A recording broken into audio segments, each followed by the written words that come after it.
Hello guys, તો જય શ્રી કૃષ્ણ બધાને. અને આજે આપણે છે ને બનાવવાના હતા સિરપ.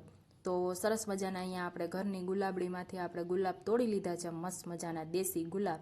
તો હવે આપણે સૌથી પહેલાં તો ગુલાબ તોડીને તેને બરાબર આપણે ધોઈ લેશું. તો સરસ મજાના ધોઈ લીધા છે અને ધોઈને હવે આપણે તેની પાંખુડીઓ અલગ અલગ કરી દઈશું બધા જ ગુલાબની. ત્યારબાદ આપણે તેમાંથી આપણે સિરપ બનાવીશું અને સિરપમાંથી આપણે છેલ્લે આપણે આગળના વિડીયોમાં આપણે શરબત બનાવીશું એમાંથી. તો મસ્ત મજાનું આજે ઘરની ગુલાબનું સિરપ રેડી કરવાનું છે. તો તમે બધા છેલ્લે સુધી આ વિડીયોમાં જોડાયેલા રહેજો. અને સરસ મજાની આપણે પાંખુડીઓ તોડીને રેડી થઈ ગઈ છે.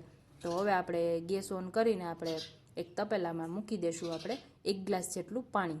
અને પાણીમાં આપણે બધી જ પંખુડીઓ એડ કરી દઈશું અને આવી રીતે આપણે તેને મિક્સ કરી દઈશું. તો થોડી વાર માટે તેને આપણે ઉકાળી દઈશું અને ઉકળી જાય ને ત્યારબાદ તેમાં આપણે 1 આદી વાટકી જેટલી ખાંડ એડ કરી દઈશું. અને હવે ખાંડને પણ આપણે ઉકાળવાની છે.